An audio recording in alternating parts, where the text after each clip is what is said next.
Hey friends, I welcome you all to Agri Smart Classes YouTube channel। तो आज हम इस वीडियो में एग्रोनॉमी के एक topic crop density and crop geometry के बारे में डिस्कस करेंगे। So let's start. What is crop density? किसी भी स्टडी एरिया में या किसी भी यूनिट एरिया में किसी भी क्रॉप के पर्टिकुलर स्पीशीज़ के प्लांट्स कितने प्रेजेंट हैं उसी को हम बोलते हैं क्रॉप डेंसिटी। फॉर एग्जांपल मान लेते हैं कि 1 हेक्टेयर एरिया है, उसमें हम लोगों ने राइस की सोइंग की है। ओके, तो राइस का जब हम सोइंग किए हैं तो राइस का सिर्फ एक पर्टिकुलर स्पीशीज़ नहीं लगाया है, उसमें 2 स्पीशीज़ लगाते हैं। मान लेते हैं वो species a and species b. तो स्पीशीज़ ए और बी दोनों 50-50% भी हो सकते हैं, या 60-40 भी हो सकता है, या 70-30 भी हो सकता है। तो ये जो परसेंट कितने परसेंटेज में प्रेजेंट हैं प्लांट्स कोई भी स्पीशीज़ के, तो उसको हम बोलते हैं क्रॉप डेंसिटी। तो डेफिनेशन देखते हैं। Number of individuals of a given species that occurs with in the given sample unit और स्टडी एरिया, उसको हम बोलेंगे crop density. Okay, so next one is plant population. Plant population मतलब होता है कि किसी भी एरिया में कितने नंबर्स ऑफ प्लांट प्रेजेंट हैं। ठीक है, numbers of plant per unit area in the cropped field. So for example let's say 1 hectare area में 60,000 प्लांट्स प्रेजेंट हैं किसी भी क्रॉप के। ओके, तो हम क्या बोलेंगे 60,000 प्लांट्स पर हेक्टेयर एरिया, तो वो उस एरिया का प्लांट पॉपुलेशन हो गया। Okay, next one is crop geometry. Geometry हम लोग नॉर्मली क्या समझते हैं, स्पेस या शेप। ज्योमेट्री मतलब होता है शेप।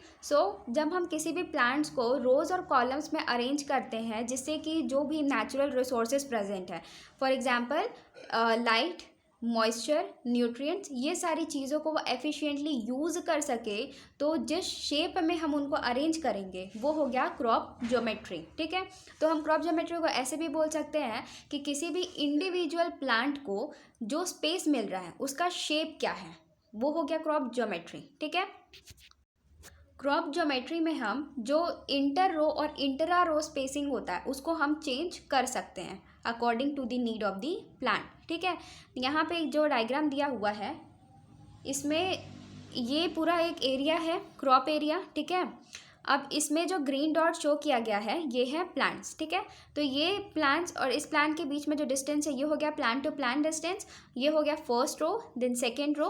ठीक है, तो ये जो रो है फर्स्ट रो और सेकेंड रो, इसके बीच में ये जो डिस्टेंस है इसको हम बोलते हैं रो टू रो डिस्टेंस। अब हम प्लांट्स के नीड के बेसिस पे उनका जो रूट पैटर्न है, रूटिंग पैटर्न है, उनका जो कैनोपी होता है, जो लीफ वो फैलता है, वो उन सब के बेसिस पे हम इसको चेंज कर सकते हैं। ठीक है, तो हम प्लांट टू प्लांट डिस्टेंस को थोड़ा बढ़ा सकते हैं या कम कर सकते हैं, रो टू रो डिस्टेंस को भी बढ़ा सकते हैं या कम कर सकते हैं।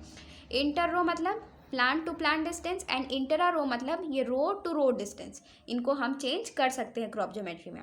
ठीक है, फिर ये भी माना जाता है कि जब हम प्लांट पॉपुलेशन को मेंटेन करते हैं तो जब हम ऑप्टिमम मतलब जितना होना चाहिए अगर हम उससे कम प्लांट पॉपुलेशन रखेंगे तो भी जो क्रॉप यील्ड है वो कम होगा, और जितना ऑप्टिमम रहना चाहिए उससे अगर ज़्यादा भी रहेगा तो भी जो क्रॉप यील्ड है वो कम होगा।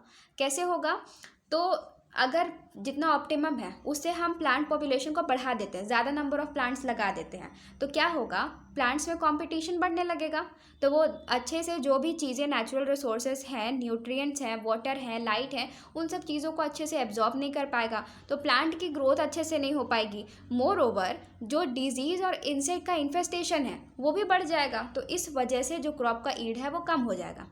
ठीक है, ये हो गया एक कंडीशन। नेक्स्ट कंडीशन कि अगर जब हम ऑप्टिमम से अगर प्लांट पॉपुलेशन को कम रखेंगे तो भी क्रॉप यील्ड कम होगा, तो वो कैसे, जब हम प्लांट पॉपुलेशन कम किए तो नंबर ऑफ प्लांट्स कम हो गया। ठीक है, फिर नंबर ऑफ प्लांट्स कम होने से क्या हुआ, एक इंडिविजुअल प्लांट का यील्ड तो बढ़ जाएगा क्योंकि उसको चीज़ें मिल रही हैं, ज़्यादा मिल रही हैं, जितना चाहिए उससे भी ज़्यादा मिल रही हैं, तो एक इंडिविजुअल प्लांट का तो यील्ड बढ़ेगा। लेकिन अगर हम पूरा टोटल ऑल ओवर अगर हम यील्ड को अगर देखें सारा मिला करके, तो नंबर ऑफ प्लांट्स कम होने से यील्ड भी ऑटोमेटिकली डिक्रीज हो जाएगा। ठीक है, फिर देखते हैं जब हम ये क्रॉप ज्योमेट्री के देखते हैं तो जो हम प्लांट्स लगाते हैं, क्रॉप्स लगाते हैं, उनको हम किस किस शेप में, जनरली इंडिया में जो लगाया जाता है वो स्क्वायर होता है और रेक्टेंगुलर शेप होता है। ठीक है, तो स्क्वायर प्लांटिंग में क्या हो गया कि ये जो प्लांट टू प्लांट डिस्टेंस और रो टू रो डिस्टेंस है वो दोनों इक्वल होगा, तो वो स्क्वायर का शेप बन गया। This is the square shape. तो ये हो गया स्क्वायर प्लांटिंग। इसमें जनरली ऐसा बोलते हैं या जनरली ऐसा होता है कि जो लाइट का यूटिलाइजेशन, वाटर का, न्यूट्रिएंट का, ये सारा चीज़ प्रॉपर हो पाता है as compare to the rectangular planting system. ठीक है, फिर ये प्लांट के बेसिस पे भी डिफर करता है कि किस में हमको स्क्वायर प्लांटिंग करना है, रेक्टेंगुलर प्लांटिंग करना है। ठीक है, तो next one is rectangular planting. Rectangular planting में क्या होगा कि प्लांट टू प्लांट डिस्टेंस ज़्यादा होगा as compare to the row to row distance, या फिर वाइस वर्सा, मतलब रो टू रो डिस्टेंस ज़्यादा होगा as compare to the plant to plant distance. ठीक है, तो इससे क्या शेप बना, रेक्टेंगुलर शेप। तो ये हो गया रेक्टेंगुलर प्लांटिंग। इन दोनों के अलावा ट्रायंगुलर प्लांटिंग भी फॉलो किया जाता है कुछ कुछ एरियाज़ में। तो उसमें क्या करते हैं कि जैसे ये जो है स्क्वायर, इसके बीच में सेंटर में एक और प्लांट को लगा देंगे, और जैसे ये है रेक्टेंगुलर तो इसके भी सेंटर में एक प्लांट लगा देंगे। तो ये हो गया ट्रायंगुलर प्लांटिंग। ट्रायंगुलर प्लांटिंग में जनरली जो नॉर्मल प्लांट पॉपुलेशन होता है उससे 15% प्लांट पॉपुलेशन और बढ़ जाता है, तो उससे यील्ड भी बढ़ता है। ठीक है, next one is the important of plant population.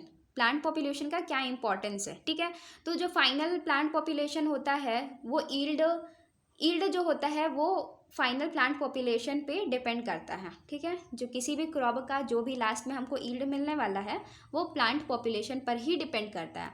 और प्लांट पॉपुलेशन जो होता है वो जर्मिनेशन परसेंटेज पे डिपेंड करता है। जैसे कोई सीड है वो उसका जर्मिनेशन परसेंटेज 96% है। ठीक है, तो 96% उसमें जर्मिनेट करेगा, 4% जर्मिनेट नहीं करेगा, तो उस पर भी हमारा प्लांट पॉपुलेशन डिपेंड करेगा कि हमको 4% एक्स्ट्रा सीड्स की सोइंग करनी है, क्योंकि वो जब जर्मिनेट नहीं करेगा तो वहाँ पे हमको गैप फिलिंग करनी पड़ेगी। फिर सर्वाइवल रेट पर भी डिपेंड करेगा कि जितने प्लांट्स हमने फील्ड में लगाए हैं वो सारे के सारे प्लांट्स अच्छे से ग्रो कर रहे हैं या नहीं। कुछ ऐसा हो सकता है कि उनकी डेथ हो जाए या फिर वो डैमेज हो जाए, इस वजह से जो प्लांट पॉपुलेशन है वो जर्मिनेशन परसेंटेज और सर्वाइवल रेट पर भी डिपेंड करता है। फिर देखते हैं कि जो रेन फेड कंडीशन, मतलब ऐसे एरियाज़ जहाँ पर जो क्रॉपिंग होती है वो रेन पर डिपेंडेंट होता है, कम्प्लीटली रेन पर डिपेंडेंट होता है, वहाँ पे इरिगेशन की फैसिलिटी अवेलेबल नहीं होती है। तो वैसे एरिया में जब हम प्लांट पॉपुलेशन को बढ़ा देते हैं तो क्या होगा, जो सॉइल मॉइस्चर जो है वो टाइम से पहले ही वो प्लांट पूरा एब्जॉर्ब कर लेगा। तो मैच्योरिटी से पहले, प्लांट मैच्योर होने से पहले सॉइल में जितना भी मॉइस्चर प्रेजेंट था वो सारा ख़त्म हो जाएगा। तो इसके वजह से हमारा यील्ड रिड्यूस होगा। लास्ट में जो प्लांट की जो रिक्वायरमेंट थी वो पूरी नहीं हो पाएगी, तो यील्ड भी रिड्यूस होगा, इवन क्रॉप फेलियर के चांसेस भी बढ़ जाते हैं। फिर प्लांट पॉपुलेशन अगर हम कम करते हैं तो उस कंडीशन पे भी यील्ड कम हो जाता है, क्योंकि जो सॉइल मॉइस्चर प्रेजेंट है उस सॉइल में उसको वो प्रॉपरली यूटिलाइज नहीं कर पा रहा है। उस सॉइल में और मॉइस्चर है जो यूज़ कर सकता है वो बच जाएगा। ठीक है, फिर नेक्स्ट कंडीशन है कि जो सॉइल मॉइस्चर होता है और न्यूट्रिएंट्स होते हैं, सॉइल मॉइस्चर, न्यूट्रिएंट, ये सारी चीज़ें लिमिटेड नहीं है, मतलब वो जितना अमाउंट में चाहिए उससे भी ज़्यादा अमाउंट में मिल सकता है। तो हम प्लांट पॉपुलेशन को बढ़ा सकते हैं।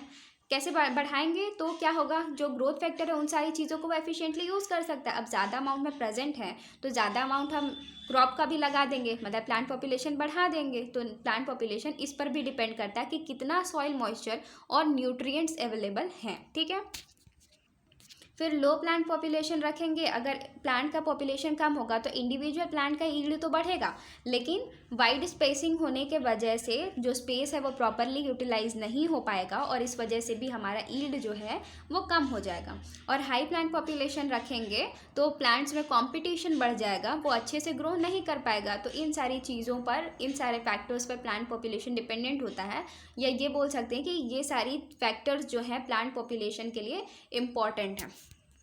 फिर नेक्स्ट है फैक्टर्स अफेक्टिंग प्लांट पॉपुलेशन। कौन कौन से फैक्टर्स जो है प्लांट पॉपुलेशन को अफेक्ट करते हैं, तो इसमें दो हैं, जेनेटिक फैक्टर्स और इन्वायरमेंटल फैक्टर। जेनेटिक फैक्टर्स में क्या होता है, साइज ऑफ द प्लांट, तो जो प्लांट है उसका साइज़, अगर प्लांट का साइज़ बड़ा है और वो ज़्यादा फैला हुआ है, वो ज़्यादा स्प्रेड हो रहा है, तो हम उस कंडीशन पे प्लांट का पॉपुलेशन कम रखेंगे। ठीक है, लेकिन अगर जो प्लांट है वो शॉर्ट हाइटेड है और वो ज़्यादा स्प्रेड नहीं हो रहा है, ज़्यादा कैनोपी नहीं है उसकी, तो उस कंडीशन में हम प्लांट पॉपुलेशन को बढ़ा सकते हैं। ठीक है, तो इस पे डिपेंड करता है plant population. Next one is elasticity of the plant. Elasticity of the plant का मतलब हो जाए जो प्लांट है उसका मैक्सिमम हाइट और मिनिमम हाइट, इस रेंज को बोलते हैं इलास्टिसिटी। तो इलास्टिसिटी पर भी डिपेंड करता है plant population. Next one is foraging area और सॉइल कवर। फोरेजिंग एरिया मतलब होता है कि जो क्रॉप है वो फील्ड का कितना एरिया कवर हो रहा है, कवर कर रहा है, तो उसको हम बोलते हैं फोरेजिंग एरिया। तो जो प्लांट है वो जितना एरिया कवर कर रहा है उसी के अकॉर्डिंग हमको प्लांट पॉपुलेशन रखना होता है, ठीक है। तो ये जो फैक्टर होता है फोरेजिंग एरिया, ये भी प्लांट पॉपुलेशन को अफेक्ट करता है, ठीक है। Next one is crop and variety. हम कौन सा क्रॉप लगा रहे हैं और कौन सा वेराइटी लगा रहे हैं, ठीक है। तो क्रॉप और वेराइटी कैसे अफेक्ट करेगा कि प्लांट का क्या हाइट है, प्लांट की कैनोपी कितनी है, इन सारी चीज़ों पर भी प्लांट पॉपुलेशन जो है वो डिपेंड करता है। ओके, तो ये सारे थे जेनेटिक फैक्टर्स। तो इसमें था size of the plant, elasticity of the plant, foraging area and crop and variety. फिर नेक्स्ट है इन्वायरमेंटल फैक्टर। तो इन्वायरमेंटल फैक्टर्स कैसे अफेक्ट करते हैं प्लांट पॉपुलेशन को, तो इसमें पहला है टाइम ऑफ सोइंग। अब टाइम ऑफ सोइंग कैसे अफेक्ट करेगा, जैसे जब हम जो सोइंग कर रहे हैं वो अलग अलग टाइम पे रहता है, जैसे लेट सोइंग होता है, मिड सोइंग होता है, अर्ली सोइंग होता है, तो इनके वजह से जो प्लांट की हाइट है वो भी अफेक्ट होती है, ठीक है। तो प्लांट का हाइट अगर अफेक्ट होगा तो वो नॉर्मली प्लांट के पॉपुलेशन को भी अफेक्ट करेगा।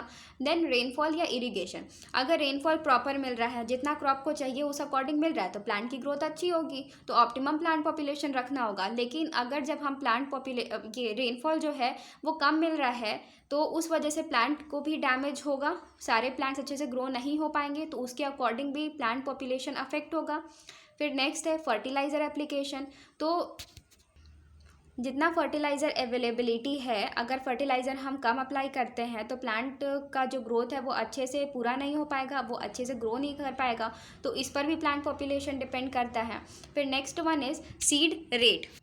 तो सीड रेट में अगर हम ज़्यादा सीड लगाएंगे तो प्लांट पॉपुलेशन ज़्यादा हो जाएगा, और कम सीड रेट यूज़ करेंगे तो प्लांट पॉपुलेशन कम हो जाएगा। तो ये सारी फैक्टर्स जो है वो अफेक्ट करती हैं प्लांट पॉपुलेशन को। तो यहाँ पर हमारा आज का टॉपिक कंप्लीट हो गया है, crop density and crop geometry. अगर आपको कोई भी डाउट हो तो आप कमेंट सेक्शन पर पूछ सकते हैं। वीडियो अच्छी लगी हो तो वीडियो को लाइक करें और चैनल को सब्सक्राइब करें। तो हम मिलते हैं नेक्स्ट वीडियो में नए टॉपिक के साथ। तब तक के लिए stay safe, stay healthy and keep learning.